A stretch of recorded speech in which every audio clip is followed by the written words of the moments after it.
Picture this, it is the summer of 1911 and the most famous painting in the world is about to vanish without a trace. Not in a dramatic heist with laser grids and masked men rappelling from ceilings, not with explosions or high-speed chases through the streets of Paris. It disappears quietly, tucked under the arm of a man nobody noticed, walked right out the front door of the most visited museum on Earth in broad daylight on a Monday morning while the guards drank their coffee and the tourists admired other walls. And for more than 2 years, nobody, not the French police, not Interpol, not the greatest detective minds of Europe, had the slightest idea where she had gone.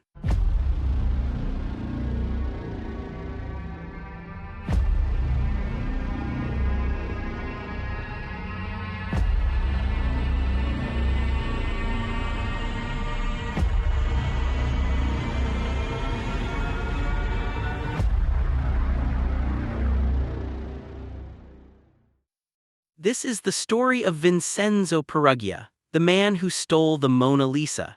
And this is the story of how America, an ocean away, became tangled in the greatest art crime the world had ever seen. But before we get to the theft, before we get to the con men and the forgers and the millionaires and the FBI, we need to understand something about the Mona Lisa herself. Because in 1911, she was not quite what she is today. She was famous, yes. She was respected, yes. Scholars admired her. Art lovers made pilgrimages to stand before her. But she was not yet the singular icon, the untouchable crown jewel of human civilization that she would become. She was one masterpiece among many hanging in the Louvre. People walked past her every day without stopping. Guards barely glanced at her. She was simply there as she had been for decades, smiling her enigmatic smile at anyone who cared to look. That was about to change forever. The Louvre in the early 20th century was a labyrinth. A palace converted into a museum, its corridors stretching for miles, its staff numbering in the hundreds, its security system built more on tradition and assumption than on any serious effort to protect what hung on its walls. There were guards, yes. There were protocols, yes. But there was also a deep institutional confidence that nobody would ever dare. The paintings were famous. The museum was sacred. Who would be so audacious, so reckless, so utterly brazen as to walk into the Louvre and take something? Vincenzo Peruggia would. He was born in 1881 in a small village in northern Italy, a carpenter and decorator by trade, a man of modest means and enormous grievances. He had come to Paris like thousands of other Italian immigrants, looking for work, looking for opportunity, looking for a life that his village could not provide. He found work at the Louvre itself, one of the laborers hired to install protective glass cases over some of the museum's most valuable paintings. He knew those halls. He knew that service entrance. He knew the rhythms of the guards, the patterns of the tourists, the quiet hours of a Monday morning when the museum was closed to the public, and the staff moved through its rooms with the bored familiarity of people who had stopped seeing what surrounded them. He spent the night of August 20th, 1911, hiding inside the Louvre, tucked into a small service closet, waiting. He had done this before, or so investigators later believed. He knew exactly where she was. He knew exactly what he needed to do. When Monday morning came, when the museum was empty and the cleaning crews were going about their work, Vincenzo Peruggia walked to the Salon Carré, lifted the Mona Lisa from its 4 iron pegs on the wall, carried her into a stairwell, removed her from her frame, tucked her under his white workman's smock and walked out into the Paris morning. It took him less than 30 minutes. The theft was not even discovered until the following day. A painter named Louis Béraud arrived at the Louvre on Tuesday morning to do what he often did, set up his easel in front of great works and paint copies. He went to the Salon Carré to find the Mona Lisa and found instead a blank wall with 4 iron pegs. He assumed she had been taken for photography. He asked a guard. The guard assumed the same thing. It took hours before anyone thought to check with the photography department, and when they did, the answer came back that no, the Mona Lisa had not been taken for photography. She was simply gone. The Louvre was closed. The French police were called. And then, as the realization spread through the museum and out into the streets of Paris and across the wires of the world's telegraph systems, something unprecedented happened. The world stopped. Newspapers from Paris to London to New York ran the story on their front pages. The theft of the Mona Lisa was not merely a crime, it was a cultural catastrophe. It was as if someone had stolen the sun. People lined up outside the Louvre just to stare at the empty space on the wall where she had hung. Postcards of the blank spot sold by the thousands. Poets wrote elegies. Newspapers ran editorials demanding answers, demanding accountability, demanding that France explain how it had allowed this to happen. The French government was humiliated. The director of the Louvre resigned. The head of French security was under siege. And somewhere in an apartment in Paris that nobody had yet thought to search, Vincenzo Peruggia was sleeping soundly with the most famous painting in the world hidden in a false-bottomed trunk. Now here is where America enters the story. And it enters not through law enforcement, not through diplomacy, but through one of the most extraordinary and audacious con schemes in the history of art. His name was Edoardo de Valferno. And if Vincenzo Peruggia was the instrument of the theft, Valferno was, at least according to the most intoxicating version of this story, its architect. A self-styled Argentine marquis of dubious nobility and certain genius, Valferno was a con man operating at the highest levels of the art world. He had been running a scam for years: find a wealthy buyer, convince them they could acquire a stolen masterpiece, take their money, deliver a forgery. It was a clean operation, a profitable operation, and it required only one thing to work at the highest possible level. It required the actual theft of the actual painting. Because here was the elegant logic of his scheme. He did not need to sell the real Mona Lisa. He never intended to sell the real Mona Lisa. What he needed was for the Mona Lisa to be stolen, to be missing, to be the subject of a worldwide manhunt, because only then would his forgeries have maximum value. A wealthy collector in Buenos Aires or Chicago or New York could never display a stolen Mona Lisa publicly. They could never show it to their friends, never loan it to a museum, never prove it was real. What they were buying was not a painting. They were buying a secret. They were buying the thrill. They were buying the story they could whisper at dinner parties: I have her. She is in my private collection. The painting the world is looking for is hanging in my study. And for that story, for that thrill, Valferno believed certain men would pay anything. He commissioned a master forger, a man named Yves Chorin, to produce 6 perfect copies of the Mona Lisa. 6 copies, each destined for a different buyer, each sold before the theft even happened. Because Valferno's genius was in understanding that the moment the painting disappeared, the value of his forgeries would explode. He sold all 6 copies to wealthy buyers, some in Europe, some in South America, and at least one, by most accounts, in the United States of America. American millionaires of the Gilded Age and the early 20th century were obsessed with acquiring European art, obsessed with culture, obsessed with the idea that their new money could buy them a place in the grand tradition of civilization. They were, in other words, exactly the kind of buyer Valferno needed. The American buyer, whose identity has never been definitively established, whose name floats in the historical record like smoke, paid an enormous sum for what he believed was the stolen Mona Lisa. He paid for a forgery. He paid for a lie. And because he could never go to the police, could never admit what he had done, could never demand a refund or seek legal recourse without confessing to his own willingness to receive stolen property, he paid in silence and he suffered in silence. Somewhere in America, in some mansion or private gallery or carefully locked room, a copy of the Mona Lisa hung on a wall, and its owner believed with absolute conviction that he had her, that he had the real one, that the greatest painting in the world was his. This story, the Valferno story, comes to us primarily through a 1932 article in the Saturday Evening Post, written by journalist Carl Decker, who claimed to have met Valferno before his death and heard the whole scheme from the man's own lips. Historians have debated its authenticity ever since. Some believe every word. Some believe it is a magnificent embellishment. Some believe it is entirely fabricated. But here is what we know for certain: the Mona Lisa was stolen. She was missing for more than 2 years. And in those 2 years, the entire world, including America, was gripped by a mystery that nobody could solve. In America, the story was not just news. It was obsession. American newspapers covered the theft with a ferocity that matched their French counterparts. The New York Times ran story after story. Columnists speculated endlessly about where she might be, who might have taken her, whether she would ever be found. The American public, separated from the Louvre by an ocean they had never crossed, felt the loss as keenly as if someone had stolen something from their own national collection. This was, in a way, the beginning of the Mona Lisa's transformation into a truly global icon. She had been French, she had been European, now through her absence she became the world's. The French police, meanwhile, were making a spectacular mess of the investigation. Their first and most famous suspect was not Vincenzo Peruggia. Their first and most famous suspect was Guillaume Apollinaire, the poet who was arrested and held briefly before being released. Their second most famous suspect was Pablo Picasso, who was brought in for questioning. Let that sink in for a moment. The French police suspected Pablo Picasso of stealing the Mona Lisa. Picasso, who was 29 years old, who was in the middle of revolutionizing Western art, who had in fact been given 2 Iberian statuettes that had themselves been stolen from the Louvre by a petty thief connected to Apollinaire, but who had absolutely nothing to do with the Mona Lisa's disappearance. He was questioned. He denied everything. He was released. The real thief, meanwhile, was living in an apartment in Paris, then back in Italy with the painting in his trunk. Vincenzo Peruggia waited. He waited for 2 years. He waited, apparently, for France to return the Mona Lisa to Italy. This was, he believed, his patriotic purpose. He had convinced himself that Leonardo da Vinci's masterpiece had been stolen from Italy by Napoleon Bonaparte and deserved to be returned to its homeland. This was historically incorrect. Leonardo had sold the painting to the King of France or brought it there himself, and it had been in French possession legally for centuries, but Peruggia either did not know this or did not care. He was a man with a grievance and a mission and an extraordinary capacity for patience. He waited in Florence. He reached out carefully to an antique dealer named Alfredo Geri who had placed an advertisement in an Italian newspaper expressing interest in acquiring art.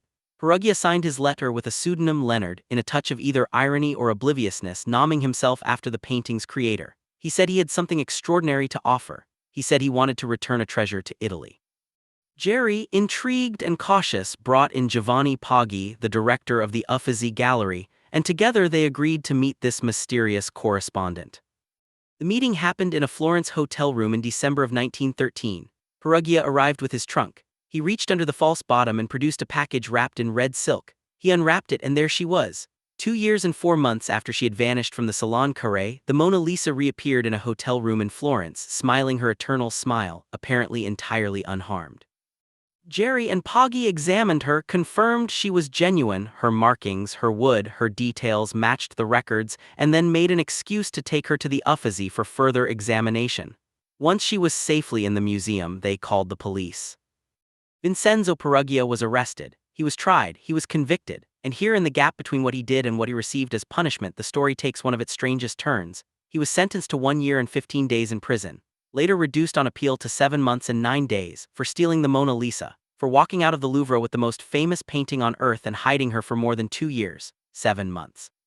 The French were furious. They wanted extradition. They wanted him tried in France, punished in France, humiliated in France. The Italians refused. He had, after all, in the eyes of many Italians, done something almost heroic. He had tried to bring a treasure home. Letters poured into Italian newspapers defending him. His prison sentence was celebrated by some as a national act of defiance. The French seethed. The painting was returned to Paris in January of 1914, and she was welcomed back like a returning queen. Crowds lined up for days to see her. She was escorted under heavy guard, examined by experts, confirmed authentic, and rehung in the Louvre. The world exhaled. But the world was never quite the same again, and neither, in particular, was America's relationship with the Mona Lisa. Because what the theft had done, what those 2 years of absence had accomplished, was something no amount of scholarly praise or museum visibility could have achieved.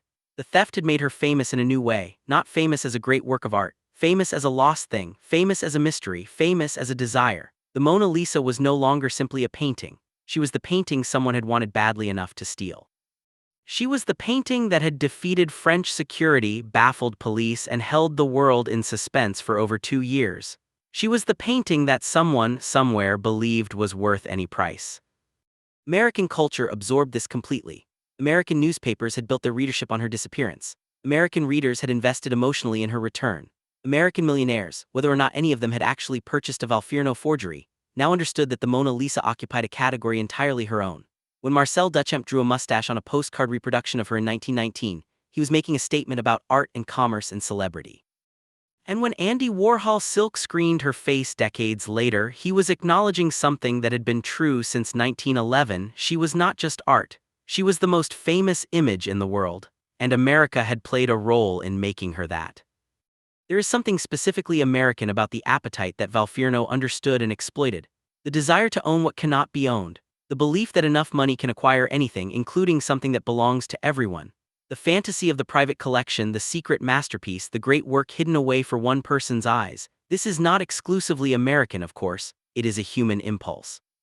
But it burns with particular intensity in a culture that was built on the idea that wealth is not just comfort but identity, not just security but power. To own the Mona Lisa, even a copy, even a lie, was to possess a piece of history itself. Consider the buyer, whoever he was. Somewhere in America in 1911 or 1912, a wealthy man received a package. He unwrapped it with trembling hands. He looked at her, at that face, that smile, those hands folded in her lap, and he believed. He believed he had done it, that his money had bought him the impossible, that in his home, in his private gallery, in a room that only he and his most trusted guests would ever enter, hung the greatest painting the world had ever produced. He must have felt in that moment something close to what kings feel, something close to what gods feel. He had her, The world was looking for her and he had her. And he was wrong, he had a forgery. He had a very good copy painted by a very skilled forger commissioned by a very clever con man who had understood him better than he understood himself. He had the idea of the Mona Lisa, the thrill of ownership, the story of possession. He did not have the painting, he never had the painting. There is a philosophical dimension to this that Americans, particularly Americans of a certain era and a certain class, might have found particularly destabilizing. Because what is a painting really? It is an object, it is pigment on wood. It is the particular arrangement of colors and lines that a man in Renaissance Florence spent years perfecting. The copy that hung in that American room was pigment on wood too. It was colors and lines. In a dark room you could not tell them apart. In a photograph you could not tell them apart. The difference between the real Mona Lisa and a perfect forgery is not visible to the naked eye. It lives in history, in provenance, in the chain of custody that connects the object in front of you to the hands that made it 500 years ago. It lives in authenticity. And authenticity is exactly what money cannot buy, no matter how much of it you have. This is what the theft revealed, and what the American angle of the story illuminates most sharply. The Mona Lisa's value is not intrinsic. It is not in her pigments or her wood or even entirely in her genius. It is in her story. It is in the fact that Leonardo painted her, that Francis I of France owned her, that Napoleon hung her in his bedroom, that she survived the French Revolution and 2 world wars in one spectacular theft, and returned each time to her place on the wall. The story is the value, and when Valfierno sold his forgeries, he was selling a counterfeit story. He was selling the illusion of a connection to something real. America understood this, even if it could not articulate it. American museums began taking security more seriously in the years after the theft. The idea that masterpieces could be stolen, that they were not protected by their own fame, their own sacredness, their own overwhelming cultural weight, was new and deeply unsettling. If someone could take the Mona Lisa from the Louvre, they could take anything from anywhere. American museums tightened protocols. American collectors began demanding provenance documentation with new seriousness. The entire culture of art security in America and worldwide shifted in the wake of what one Italian carpenter had done on a Monday morning in Paris. Vincenzo Peruggia, released from prison, was called up for military service in the First World War. He survived. He returned to France after the war, married a French woman, ran a paint shop. He died in 1925 at 44 years old, known but not particularly celebrated, the man who had held the world hostage for 2 years and served 7 months for it. His trunk, the one with the false bottom, the one that had hidden the Mona Lisa for more than 2 years, it is, as far as anyone knows, lost. His name lives in history books and documentary films and articles written by people fascinated, as people always will be fascinated by the audacity of what he did. And the Mona Lisa herself, she traveled.